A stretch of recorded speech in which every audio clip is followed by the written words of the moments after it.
మొట్టమొదటి global south AI impact summit 2026ను ఏ దేశం నిర్వహిస్తున్నది? భారతదేశం. మొట్టమొదటి global south AI impact summit 2026 భారత మండపంలో ప్రారంభమైంది. వివిధ దేశాల అధినేతలు మరియు ఇతరులు యుఎన్ ప్రతినిధులతో పాటు పాల్గొంటున్నారు. 3 సూత్రాలను ఇది రూపొందించింది. అవి ప్రజలు, గ్రహం మరియు పురోగతి, అనగా పీపుల్, ప్లానెట్ మరియు ప్రోగ్రెస్. ఈ 5 రోజుల సమ్మిట్ స్థిరమైన మరియు ఆవిష్కరణ ఆధారిత ప్రపంచ ఏఐ పాలనను రూపొందించడం లక్ష్యంగా పెట్టుకుంది.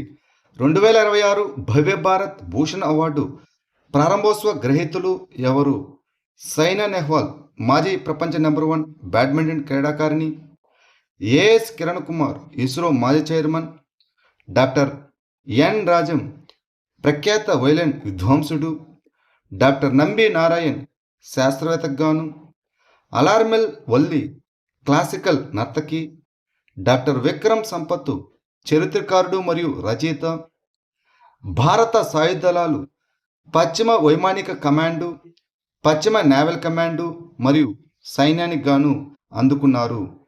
భవ్య భారత్ భూషణ్ అవార్డు అనేది ఫిబ్రవరి 16, 2026న ఇషా ఫౌండేషన్ మహాశివరాత్రి 2026 వేడుకల్లో సద్గురు జగ్గి వాసుదేవ్ ప్రారంభించిన కొత్త జాతీయ అవార్డు. ఈ అవార్డులు సైన్సు, క్రీడలు, కళలు మరియు జాతీయ భద్రత వంటి రంగాల్లో భారతదేశ వృద్ధికి చేసిన కృషికి అసాధారణ వ్యక్తులను గుర్తిస్తుంది. సెంట్రల్ బ్యాంక్ డిజిటల్ కరెన్సీని ఉపయోగించి ప్రజా పంపిణీ వ్యవస్థ, అనగా పబ్లిక్ డిస్ట్రిబ్యూషన్ సిస్టమ్ సబ్సిడీలను బదిలీ చేసిన భారతదేశంలో మొట్టమొదటి రాష్ట్రం ఏది? గుజరాత్. హోంమంత్రి అమిత్ షా 2026 ఫిబ్రవరి 15న గుజరాత్లోని మహాత్మా మందిర్లో భారతదేశం మొట్టమొదటి సెంట్రల్ బ్యాంక్ డిజిటల్ కరెన్సీ ఆధారిత ప్రజా పంపిణీ వ్యవస్థను ప్రారంభించారు. రిజర్వ్ బ్యాంక్ ఆఫ్ ఇండియా అధికారం పొందిన సెంట్రల్ బ్యాంక్ డిజిటల్ కరెన్సీని ఉపయోగించి ప్రజా పంపిణీ వ్యవస్థ సబ్సిడీలను బదిలీ చేసిన మొదటి రాష్ట్రంగా గుజరాత్ నిలిచింది. పారదర్శకత మరియు లీక్ ప్రూఫ్ డెలివరీని నిర్ధారించడానికి పంజాబ్ నేషనల్ బ్యాంకు పిఎన్బి ఈ డిజిటల్ వ్యవస్థను అభివృద్ధి చేసింది. జాతీయ ఔషధ మొక్కల బోర్డు ఏ మంత్రిత్వ శాఖ కింద పనిచేస్తుంది?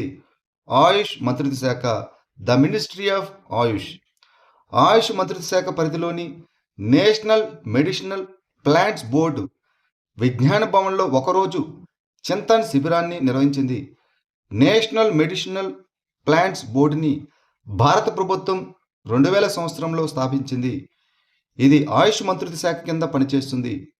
అదేవిధంగా ఆయుర్వేదం, యోగా అండ్ ప్రకృతి వైద్యం, యునాని, సిద్ధ అండ్ హోమియోపతిని కవర్ చేస్తుంది. కేంద్ర, రాష్ట్ర మరియు అంతర్జాతీయ స్థాయిలో ఔషధ మొక్కల రంగం వృద్ధి కోసం మంత్రిత్వ శాఖలు, విభాగాలు మరియు సంస్థల మధ్య సమన్వయం చేయడం ఈ బోర్డు యొక్క ఆదేశం. Designing innovative solutions for holistic access to justice, అనగా దిశ పథకాన్ని ఏ మంత్రిత్వ శాఖ అమలు చేస్తున్నది? చట్టం మరియు న్యాయ మంత్రిత్వ శాఖ, the ministry of law and justice. భారత ప్రభుత్వం గత 5 సంవత్సరాలుగా న్యాయం పొందడాన్ని మెరుగుపరచడానికి న్యాయశాఖ, చట్టం మరియు న్యాయ మంత్రిత్వ శాఖ 2021-26 సంవత్సరానికి 250 కోట్ల వ్యయంతో designing innovative solutions for holistic access to justice, అనగా దిశ పథకాన్ని అమలు చేస్తున్నది. ఈ దిశ పథకం 3 కీలక భాగాలను కలిగి ఉంటుంది. అవి టెలిలా, న్యాయ బంధు, అనగా ప్రోబోనో లీగల్ సర్వీస్, మరియు legal literacy and legal awareness. RBI యొక్క కొత్త సముపార్జన ఫైనాన్సింగ్ నిబంధనల ప్రకారం బ్యాంకులు సముపార్జన విలువలో ఎంత నిష్పత్తి వరకు రుణాలు ఇవ్వడానికి అనుమతించబడతాయి? 75%. భారతీయ రిజర్వ్ బ్యాంకు భారతీయ బ్యాంకులు తమ అర్హత కలిగిన మూలధన స్థావరంలో 20% వరకు కొనుగోలుకు ఆర్థిక సహాయం చేయడానికి అనుమతించింది. గతంలో ముసాయిదా నియమాలు టైర్ 1 మూలధనంలో 10% పరిమితిని ప్రతిపాదించాయి. ఆర్బీఐ బ్యాంకుల సిఫారసును అంగీకరించి తుది మార్గదర్శకాల్లో పరిమితిని 20% వరకు పెంచింది. కొత్త నియమం భారతీయ బ్యాంకులకు క్రెడిట్ వృద్ధికి కొత్త మార్గాన్ని తెరుస్తుంది.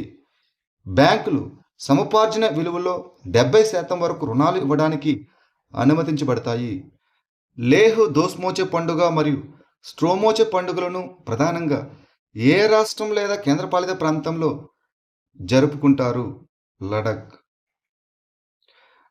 లికిర్ ఆశ్రమంలో లేహ్ దోస్మోచే పండుగ మరియు స్ట్రోమోచే పండుగ ఫిబ్రవరి 15 నుంచి లడఖ్లో ఒకేసారి జరుపుకుంటారు.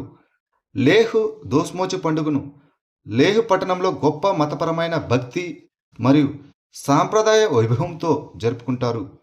ఈ పండుగలు బౌద్ధ సాంప్రదాయంలో చెడుపై మంచి సాధించిన విజయాన్ని సూచిస్తాయి. సన్యాసులు ప్రధాన ఆచార్య ముఖ్యాంశంగా పవిత్ర తాంత్రిక ముసుగు నృత్యాలు చేస్తారు. ఈ వేడుకలు లడఖ్లో కఠినమైన శీతాకాలం ముగింపును సూచిస్తాయి. కుమార్ భాస్కర్ వర్మ సేతు ఏ రాష్ట్రంలో ఉంది? అస్సాం.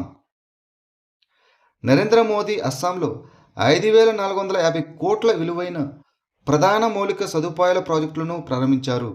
వాటిలో గౌతిలోని బ్రహ్మపుత్ర నదిపై 2.86 కిలోమీటర్లు 6 లేన్ల కుమార్ భాస్కర్ వర్మ సేతు మరియు దిబ్రూగర్లోని మోరన్ బైపాస్లో ఈశాన్యంలోని మొట్టమొదటి హైవే ఎమర్జెన్సీ ల్యాండింగ్ ఫెసిలిటీ ఉన్నాయి. 3,030 కోట్లతో నిర్మించబడిన ఈ సేతు అనగా బ్రిడ్జి ఈ ప్రాంతంలో మొట్టమొదటి ఎక్స్ట్రా డోజ్డ్ పిఎస్సి వంతెన ప్రయాణ సమయాన్ని 7 నిమిషాలకు తగ్గిస్తుంది. పాపికొండ జాతీయ ఉద్యానవనం ఏ రాష్ట్రంలో ఉంది? ఆంధ్రప్రదేశ్. ఇటీవల ఆపరేషన్ స్ట్రైప్స్లో భాగంగా పాపికొండ నేషనల్ పార్క్లోని అడవిలోకి ఎక్స్ప్లోరర్ అనే వయోజన మగపులిని తిరిగి ప్రవేశపెట్టారు. ఈ పాపికొండ నేషనల్ పార్కు ఆంధ్రప్రదేశ్లోని గోదావరి నది ఒడ్డున ఉంటుంది. ఈ పార్కును బర్డ్ లైఫ్ ఇంటర్నేషనల్ ఒక ముఖ్యమైన పక్షి మరియు జీవవైవిధ్య ప్రాంతంగా గుర్తించింది. 2026 వింటర్ ఒలింపిక్స్లో ఏ దేశం తొలిసారిగా వింటర్ ఒలింపిక్స్ పథకాన్ని గెలుచుకుంది? బ్రెజిల్. 2026 వింటర్ ఒలింపిక్స్లో బ్రెజిల్ తన మొట్టమొదటి వింటర్ గేమ్స్ పథకాన్ని గెలుచుకుంది. స్కీయర్ అయిన లూకాస్ పినిహెరో ప్రాథెన్ జెయింట్ స్లాలంలో స్వర్ణం సాధించారు. స్విట్జర్లాండ్ డిపెండింగ్ ఛాంపియన్ అయిన మార్కో ఒడిర్మాటును 0.58 సెకండ్ల తేడాతో ఓడించారు. ఇందులో నార్వే మొత్తం పథకాల జాబితాలో 20 పథకాలతో అందులో 10 స్వర్ణాలు అగ్రస్థానంలో ఉంది. దాని తర్వాత స్థానంలో ఇటలీ 18 మరియు యునైటెడ్ స్టేట్స్ ఆఫ్ అమెరికా 17 పథకాలతో ఉంది.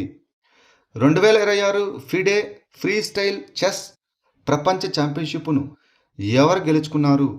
మ్యాగ్నస్ కార్ల్సన్ నార్వే దేశస్థుడు. Magnus Carlsen 2026 FIDE freestyle chess ప్రపంచ ఛాంపియన్షిప్ను గెలుచుకున్నాడు.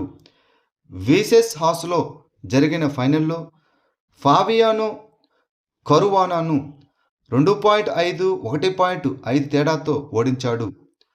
కార్ల్సన్ 21వ ప్రపంచ కిరీటాన్ని మరియు అతని మొదటి అధికారిక ఫిడే గుర్తింపు పొందిన ఫ్రీ స్టైల్ చెస్ టైటిల్ను గుర్తించారు. అంతర్జాతీయ ఆనకట్ట భద్రతా సమావేశం ఐసిడిఎస్ 2026 ఎక్కడ జరిగింది? బెంగళూరు.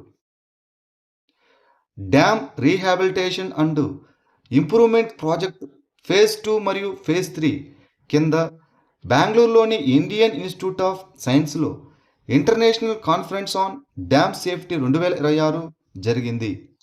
భారతదేశంలో ఆనకట్ట భద్రతను బలోపేతం చేయడానికి జలశక్తి మంత్రిత్వ శాఖ, కర్ణాటక ప్రభుత్వం, సెంట్రల్ వాటర్ కమిషన్ మరియు ప్రపంచ బ్యాంకు ఈ సమావేశాన్ని నిర్వహించాయి. భారతదేశంలో సమగ్ర పట్టణ విధానాన్ని స్వీకరించిన మొదటి రాష్ట్రం ఏది? కేరళ. రాబోయే 25 సంవత్సరాలకు సమగ్ర పట్టణ విధానాన్ని స్వీకరించిన భారతదేశంలో మొట్టమొదటి రాష్ట్రంగా కేరళ నిలిచింది.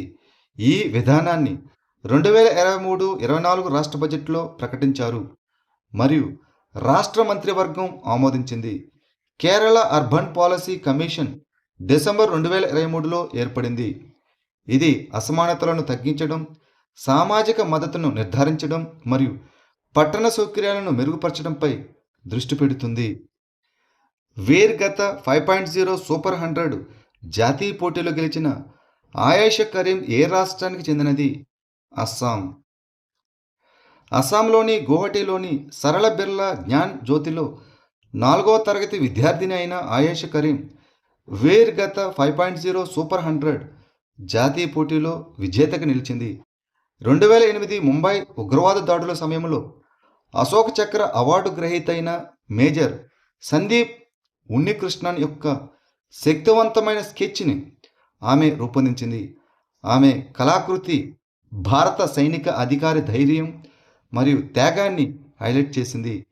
వీర్ గత ప్రాజెక్ట్ అనేది సాయుధ దళాల ధైర్యాన్ని గౌరవించడానికి, విద్యార్థులను ప్రేరేపించడానికి భారత ప్రభుత్వం చేపట్టిన ఇనిషియేటివ్.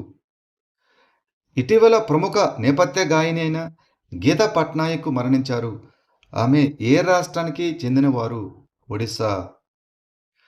ప్రముఖ ఒడియా నేపథ్య గాయని అయిన గీతా పట్నాయక్ ఫిబ్రవరి 15, 2026న కటక్లో 73 సంవత్సరాల వయసులో బ్రెయిన్ స్ట్రోక్ కారణంగా మరణించారు.